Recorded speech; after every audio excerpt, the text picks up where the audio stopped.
Hi, எப்படி இருக்கீங்க? இன்னும் 2 நாளில் விநாயகர் சதுர்த்தி வர இருக்குது. நம்ம பிள்ளையாருக்கு பிடிச்ச பொருள்லாம் என்னன்னு பார்த்தா, அதில் ஃபஸ்ட்டு வந்து கொழக்கட்டை. விதவிதமாக கொழக்கட்டை செய்யலாம். அதில் ஒன்று இன்றைக்கி பார்க்கலாம். அதுக்கு தேவையான பொருட்கள்லாம் என்னென்னா, அரிசி மாவு பெரிய கப்பில் 1 கப், அதே மாதிரி 1 கப் பனவெல்லம், அதாவது கருப்பட்டி, 1/2 கப் தேங்காய், துருவின தேங்காய், அதுக்கப்புறம் சுக்கு, ஏலக்காய், இதை பவுடர் பண்ணி எடுத்துக்கணும். இதெல்லாம் தான் தேவையான பொருள். இப்போ என்ன பண்ணணும், ஒரு பாத்திரத்தில் கருப்பட்டியை போட்டு அதில் 1/2 கப் தண்ணி ஊற்றி நல்லா கொதிக்க விடணும். பாகுபதம் அதெல்லாம் தேவையில்லை. நல்லா கொதிச்சிடணும், நல்லா கரைஞ்சி நல்லா கொதிச்சிடணும். கொதித்து வடிகட்டிடணும். ஏன்னா அதில் மண் இருக்கலாம், தூசி இருக்கலாம், அதெல்லாம் இல்லாதபடிக்கு நம்ம வடிகட்டுறதுக்காக தான் இது கரைக்கிறது. நல்லா கொதிச்சிடட்டும், கரைஞ்சிடட்டும். கரைஞ்சதுக்கப்புறமா நம்ம வடிகட்டிக்கலாம். பனவெல்லம் போடுறது வாசமாக இருக்கும், அதே சமயம் உடம்புக்கும் நல்லது. ஒயிட் சுகரை விட இந்த மாதிரி பனவெல்லம் செஞ்சு போட்டு சாப்பிட்றது ரொம்பவே நல்லது. இது ஒரு மாதிரி நல்ல வாசமாக இருக்கும், உடம்புக்கு நல்லது. ஆவியில் அவிக்கிறதுனால உடம்புக்கும் நல்லது. இதை மாதிரி நீங்களும் ட்ரை பண்ணி பாருங்கள். இப்போ நம்ம நல்லா தூள் பண்ணி போட்டால் சட்டுன்னு கரைஞ்சிரும். இது கொஞ்சம் பெருசாக இருக்கிறதுனால கொஞ்சம் கரைய நேரம் ஆயிடுச்சு. இப்போ கரைஞ்சாச்சு. இப்போ அரிசி மாவில் இதை வடிகட்டி எடுத்து வச்சுருக்க இந்த பனவெல்ல கரைசலை ஊற்றிக்கலாம். ஊற்றி நல்லா கிளறணும். நல்லா சூட்டோடையே கிளறிடலாம். இதுக்கு நடுவில் நம்ம இந்த சுக்கையும் ஏலக்காவையும் பவுட்ரு பண்ணி வச்சுக்கலாம்.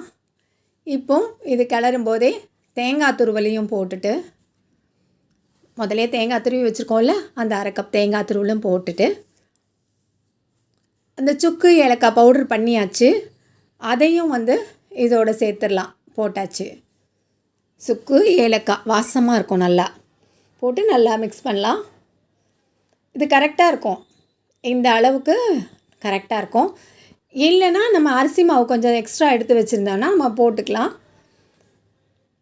எவ்வளோ பாகு இருக்கோ அதுக்கேற்ற மாதிரி நம்ம போட்டுக்கிட்டால் இனிப்பு சரியாகவே இருக்கும். கொஞ்சம் ஆறுனதுக்கப்புறம் நம்ம கையால் பிசைஞ்சிக்கலாம். நல்லா பிசைஞ்சு எடுத்து வச்சுக்கலாம். ஒன்று போல் எல்லா இடத்துலையும் இந்த பரவரா மாதிரி நல்லா பிசைஞ்சு எடுத்துக்கலாம்.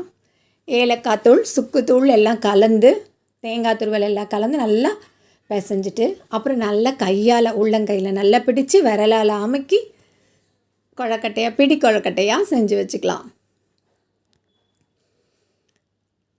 இது ரவுண்டாக பால்ஸ் மாதிரி கூட பண்ணலாம். ஆனால் பிடி கொழக்கட்டை அப்படிங்கிறது நம்ம விரல் பதிஞ்சு ஒரு கைப்பிடி அளவு மாவு எடுத்து அதை நம்ம விரலோட அச்சு பதிகிற மாதிரி பிடிக்கிறது தான் பிடி கொழக்கட்டை. பிடி கொழக்கட்டை பிள்ளையாருக்கு ரொம்பவே பிடிக்கும். அதுவும் இது மாதிரி சத்தான கொழக்கட்டை செஞ்சால் பிள்ளையாருக்கு படைச்சிட்டு நம்மளும் சாப்பிடும்போது நல்லாயிருக்கும், உடம்புக்கும் நல்லது. பாருங்கள், நம்ம விரலோட அச்சு அப்படி பதிஞ்சு ஒரு பிடி கொழக்கட்டை செஞ்சாச்சு.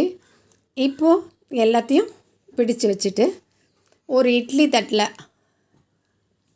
நல்லா அடுக்கிட்டு, இதை ஒரு பாத்திரத்தில் தண்ணி வச்சு இதை தூக்கி இட்லி தட்டை தூக்கி வச்சு மூடி வச்சுட்டு ஒரு 10 நிமிஷம் வேக விட்டால் போதும்.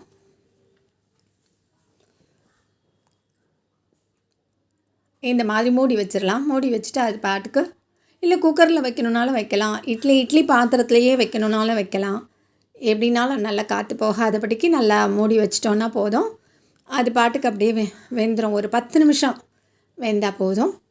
பாருங்கள், நல்லா அழகாக வெந்திருக்கு.